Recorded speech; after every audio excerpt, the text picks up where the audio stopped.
Price the lord. ಕರ್ತನ ಮಹಾಪರಿಶುದ್ಧ ನಾಮಕ್ಕೆ ಸ್ತೋತ್ರವಾಗಲಿ. ಯೇಸು ಕೈ ಬಿಡನು ಎಂಬ ಚಾನೆಲ್ಗೆ ನಿಮ್ಮನ್ನು ಸ್ವಾಗತಿಸುತ್ತೇನೆ. ಈ ಒಂದು ಡಿಸೆಂಬರ್ ತಿಂಗಳಲ್ಲಿ ನಾವು ಎಲ್ಲರೂ ಸಡಗರವಾಗಿ ಮಾತ್ರವಲ್ಲದೆ ಕ್ರಿಸ್ಮಸ್ ಹಬ್ಬವನ್ನು ಆಚರಿಸೋ ಸಂತೋಷವಾಗಿದೆ. ಅದೇ ರೀತಿ ಈ ವರ್ಷದ ಕೊನೆ ತಿಂಗಳು ಮಾತ್ರವಲ್ಲದೆ ಕೊನೆ ದಿನಕ್ಕೆ ನಾವು ಬರಬೇಕಾದ್ರೆ 31ನೇ ತಾರೀಕು ಬರಬೇಕಾದ್ರೆ 24ನೇ ವರ್ಷ ಅಂದರೆ 2024ನೇ ವರ್ಷಕ್ಕೆ ಏನಾಗಬಹುದೋ ಎಂಬ ಒಂದು ಕಳವಳ ಮಾತ್ರವಲ್ಲದೆ ಯೋಚನೆ ನಮಗೆ ಇರಬಹುದು. ಆದರೆ ದೇವರ ವಾಕ್ಯ ಏನು ಹೇಳ್ತದೆ, 24 ವರ್ಷ ಆದ್ರೂ ಕರ್ತನು ಯಾವತ್ತೂ ಬದಲಾಗೋದೇ ಇಲ್ಲ.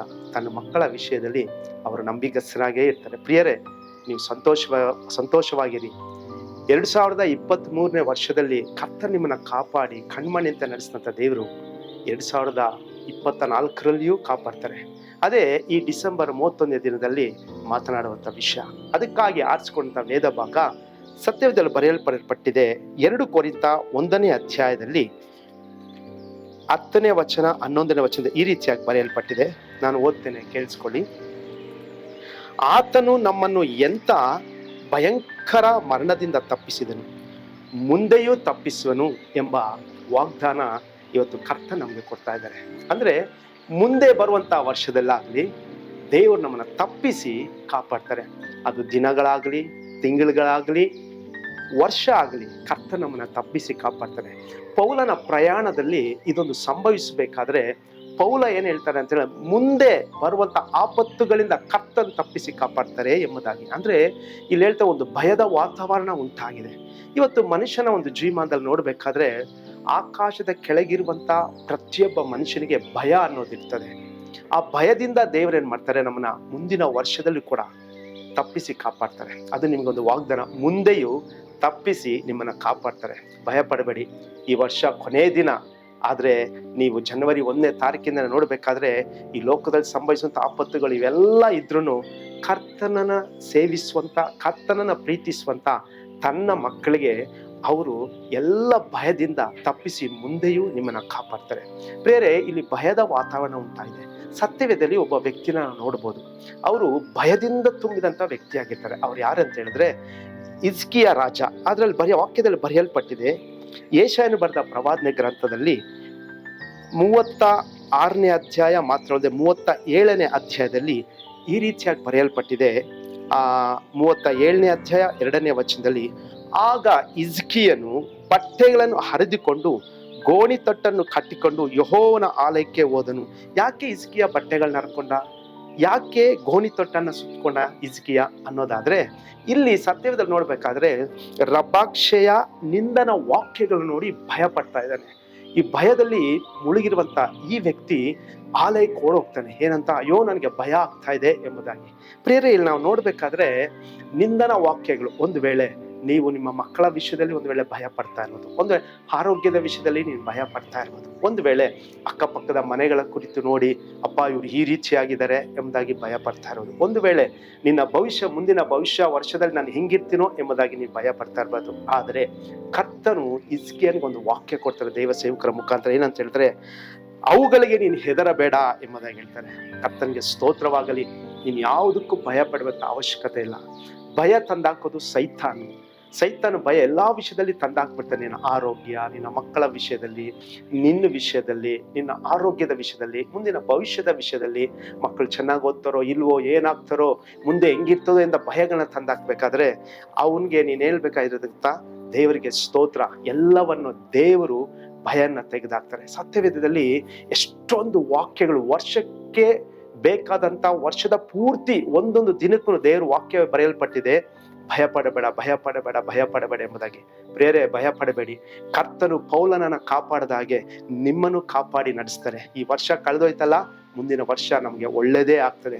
ದೇವರ ವಾಕ್ಯ ನೀನ್ ಕೇಳ್ತಾ ಇದೀಯಾ, ಇದನ್ನ ನಂಬು. ಖಂಡಿತ ವಾಕ್ಯ ಮುಖಾಂತರವಾಗಿ ಕರ್ತ ನಿನ್ಗೆ ಬಿಡುಗಡೆ ಕೊಡ್ತಾರೆ. ವಾಕ್ಯದಿಂದ ಬಿಡುಗಡೆ ಇದೆ, ವಾಕ್ಯದಿಂದ ನಿನ್ಗೆ ಜಯ ಇದೆ. ಇದೇ ವಾಕ್ಯದಿಂದ ಯಾವ ರೀತಿ ಹಿಜ್ಕೀಯನಿಗೆ ದೇವರು ಜಯ ಕೊಟ್ಟರು, ದೇವರು ಹೇಳ್ತಾರೆ ನೀನು ಅವುಗಳಿಗೆ ಎದುರುಬೇಡ ಎಂಬುದಾಗಿ ಹೇಳ್ತಾರೆ. ಯಾವ್ದಕ್ಕೆ ಭಯ ಪಡ್ತಾ ಇದೆಯಾ ಸಹೋದರ ಸಹೋದರಿ? ಭಯನೇ ಪಡಬೇಡಿ. ಕರ್ತನು ತಾನೇ ನಿಮ್ಗೆ ಜಯ ಕೊಡಕ್ಕೆ ಹೋಗ್ತಾರೆ. ಮುಂದಿನ ವರ್ಷದಲ್ಲಿ, ಈ ವರ್ಷ ಕಳ್ಕೊಂಡದಕ್ಕಿಂತ ಮುಂದಿನ ವರ್ಷದಲ್ಲಿ ಅಧಿಕವಾಗಿ ಫಲ ಕೊಯ್ಯುವಾಗೆ ಕಾರ್ಯ ಮಾಡ್ತಾರೆ. ಆದರೆ ಒಂದು ಕಾರ್ಯ ನೀನು ಮಾಡಬೇಕು. ಯಾವ ರೀತಿ ಪೌಲ ಹೇಳ್ತಾನೆ, ನನ್ನ ಮುಂದೆಯೂ ತಪ್ಪಿಸ್ತಾನೆ ಎಂಬುದಾಗಿ ಆ ವಾಗ್ದಾನ ಬಿಗಿಯಾಗಿಟ್ಕೊ. ಯಾವ ರೀತಿ ಹಿಜ್ಕೀಯ ರಾಜ ಭಯ ಪಡಬೇಕಾದ್ರೆ ದೇವರು ವಾಕ್ಯ ಕೊಡ್ತಾರೆ, ಹೆದರು ಬೇಡ ಅವುಗಳಿಗೆ ಎಂಬುದಾಗಿ ಹೇಳ್ತಾರೆ. ಆ ವಾಗ್ದಾನ ಬಲವಾಗಿ ನಂಬಿಕೆಯಿಂದ ಇಟ್ಕೊ. ಖಂಡಿತವಾಗಿ ಕರ್ತ ನಿನ್ಗೆ ಜಯ ಕೊಟ್ಟೇ ಕೊಡ್ತಾರೆ. ಅವರು ಅವ್ರು ನಿನ್ನ ಭಯ ಪಡದಾಗೆ ನೀನು ನಡೆಸ್ತಾರೆ. ಭಯ ಪಡೋದು ಯಾರು ಗೊತ್ತಾ? ಈ ಲೋಕದಲ್ಲಿ ಸೈತಾನು ಮನುಷ್ಯನಿಗೆ ಭಯ ತಂದಾಗ್ತಾನೆ. ಎರಡನೇದಾಗಿ ಭಯ ಪಡೋದು ಸೈತಾನು. ಅದು ನಮ್ಮ ದೇವ್ರು ಯಾರು ಗೊತ್ತಾ? ಭಯನೇ ಇಲ್ದಿರುವಂತ ದೇವ್ರು. ಅವ್ರ ಭಯ ಅನ್ನೋದೇ ಅವ್ರಿಗೆ ಗೊತ್ತಿಲ್ಲ. ಯಾಕಂತ ಹೇಳಿದ್ರೆ ಕರ್ತನು ಆಗ್ಲೇ ಜಯಶಾಲಿ ಆಗ್ತಾನೆ. ಅವರ ಮಕ್ಕಳಂತ ನಾವು ಕೂಡ ಅಷ್ಟೇ, ನಮಗೂ ಅವರು ಜಯಶಾಲಿಯಾಗಿ ಕೊಡ್ತಾರೆ. ಯಾವ ವಿಷಯದಲ್ಲಾದ್ರೂ ನೀನು ಭಯ ಪಡ್ತಾ ಇದ್ರೆ ದೇವ್ರ ತರ ನೀನು ಮುಂದೆ ಹೋಗಿ ಯುದ್ಧ ಮಾಡ್ತಾರೆ. ಆದ್ರಿಂದ ಪ್ರಿಯ ಸಹೋದರ ಸಹೋದರಿ, ನೆಕ್ಸ್ಟ್ ಈ 31 ಡಿಸೆಂಬರ್ ಕೊನೆಯ ಈ ಒಂದು ಕೊನೆಯ ದಿನದಲ್ಲಿ ನಿನ್ಗೊಂದು ವಾಗ್ದಾನ ಏನ್ ಗೊತ್ತಾ? ನೀನು ಅವುಗಳಿಗೆ ಭಯ ಪಡಬೇಡ. ಮುಂದೆ ನಿನ್ನ ತಪ್ಪಿಸಿ ಕರ್ತನು ಕಾಪಾಡ್ತಾರೆ, ಎಲ್ಲಾ ರೀತಿಯಿಂದಲೂ ಕಾಪಾಡ್ತಾರೆ. ಆದ್ರೆ ನೀನ್ ನಂಬಿಕೆ ಇಡ್ಬೇಕಂತ ಗೊತ್ತಾ? ವಾಕ್ಯ ಈ ರೀತಿ ಹೇಳ್ತದೆ, ಅದನ್ನ ನಾನು ಬಲವಾಗಿ ಇಟ್ಕೊಂತೀನಿ. ಅವತ್ತು ಪೌಲ ದೇವರ ಮಾತನ್ನ ಕೇಳಿಸ್ಕೊಂಡಿದ್ರಿಂದ ದೃಢವಾಗ್ತಾನೆ. ಆ ಒಂದು ಹಡಗಲ್ಲಿ ಹೋಗ್ಬೇಕಾದ್ರೆ ಬಲವಂತಾನೆ. ಭಯ ಪಡಬೇಡಿ ಅಂತ ಹೇಳ್ತಾನೆ. ನಿಮಗೂ ಆ ಒಂದು ವಾಕ್ಯ ಇವತ್ತು ದೇವ ಸೇವಕನಾಗಿ ಹೇಳ್ತಾನೆ, ಭಯ ಪಡಬೇಡಿ. ಕರ್ತನು ನಿಮ್ಮನ್ನ ಪೋಷಿಸ್ತಾರೆ, ತಾಯಿಯಾಗೆ ಸಂತೈಸ್ತಾರೆ, ತಂದೆಯಾಗೆ ಕಾಳಜಿ ವಹಿಸ್ತಾರೆ. ಕರ್ತನು ನಿಮ್ಮನ್ನ ನಡೆಸ್ತಾರೆ. ಕರ್ತನ ಈ ವಾಕ್ಯಗಳನ್ನ ಆಶೀರ್ವಾದ ಮಾಡಲಿ. ಆದ್ರಿಂದ ಮುಂದಿನ ದಿನಗಳಿಗೆ ಭಯ ಪಡದೆ ಸಂತೋಷವಾಗಿ ಹೊಸ ವರ್ಷದಲ್ಲಿ ಕಾಲಿಡ್ರಿ.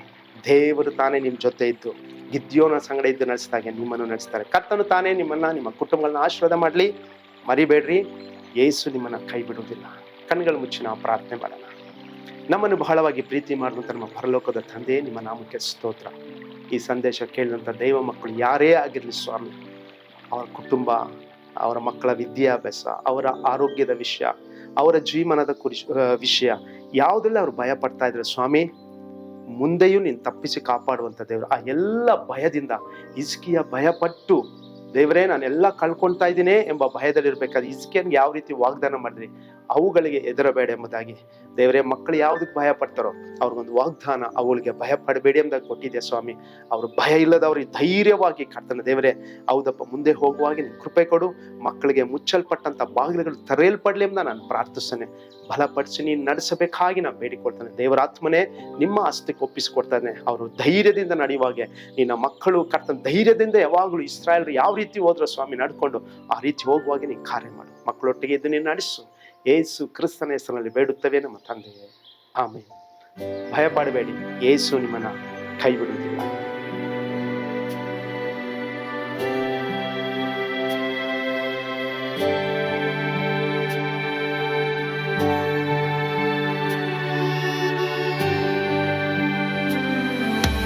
ನಾನು ಪಾತ್ರದಲ್ಲಿ ಇರುವಾಗಲೂ ನೀನು ಭಯಪಟ್ಟು ಓಡಬಾರದು. ನನ್ನ ಮಾತನಂಬಿ ಸ್ಥಿರವಾಗಿರು.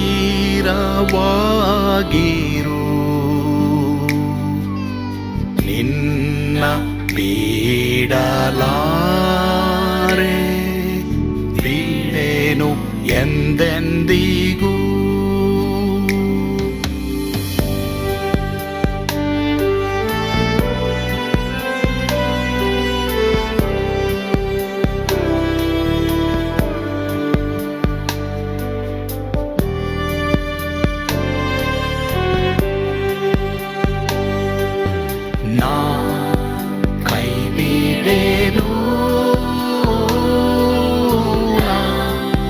ಕೈ ಬಿಡೆನು,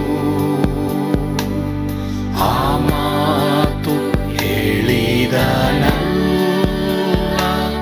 ತಾ ಹೇಳಿದನಲ್ಲವೇ.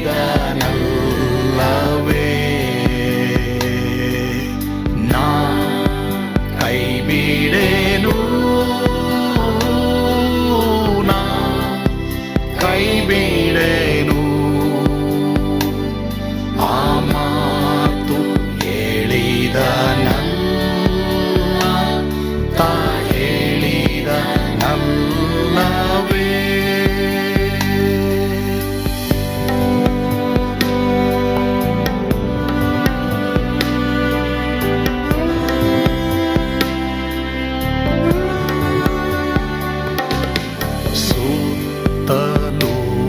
ಹೂಗಳು ಬಾಡಿ ಹೋದರು, ಮೇಲೆ ಸ್ವರ್ಗದೋಳು ಬಾದಲಾಗದು.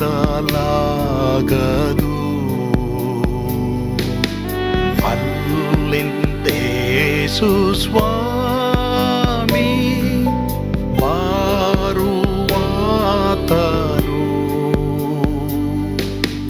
ನನ್ನ ಬಿಡಲಾರ,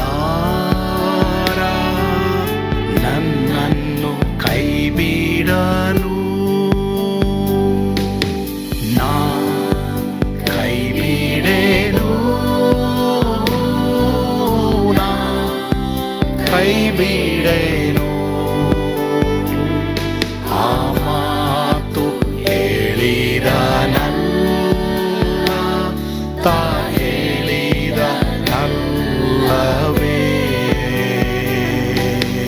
ನಾ ಕೈ ಬಿಡೆನು,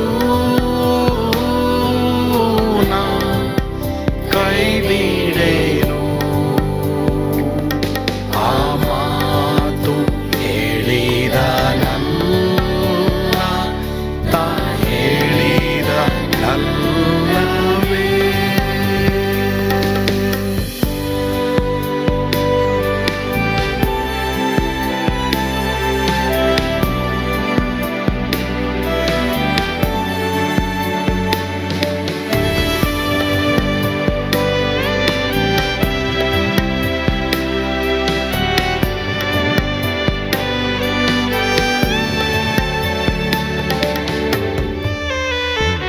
ಮುಂದೆ ಬಾವು ಕಷ್ಟ ಬಾರುತ್ತಿದ್ದರು, ಬಾಯ ಪಾಡಲಾರೆ ಸ್ವಾಮಿ ಇದ್ದಾನೆ. ಬಾಲವಾಗಿ ನಿಂತು ಹರ್ಷಗೊಳ್ಳುವೆ, ಸ್ವಾಮಿ ಬಿಡಲಾರ, ಸ್ವಾಮಿ ನನ್ನ ಕೈ ಬಿಡಲು. ನಾ ಕೈ ಬಿಡೆನು, ನಾ ಕೈ ಬಿಡೆನು. ಆ ಮಾತು ಹೇಳಿದನಲ್ಲ, ತಾ ಹೇಳಿದನಲ್ಲವೇ.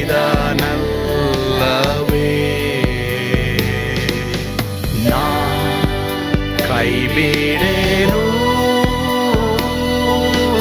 ನಾ ಕೈ ಬಿಡೆನು. ಆ ಮಾತು ಹೇಳಿದನಲ್ಲ, ತಾ ಹೇಳಿದನಲ್ಲವೇ. ತಾ ಹೇಳಿದನಲ್ಲ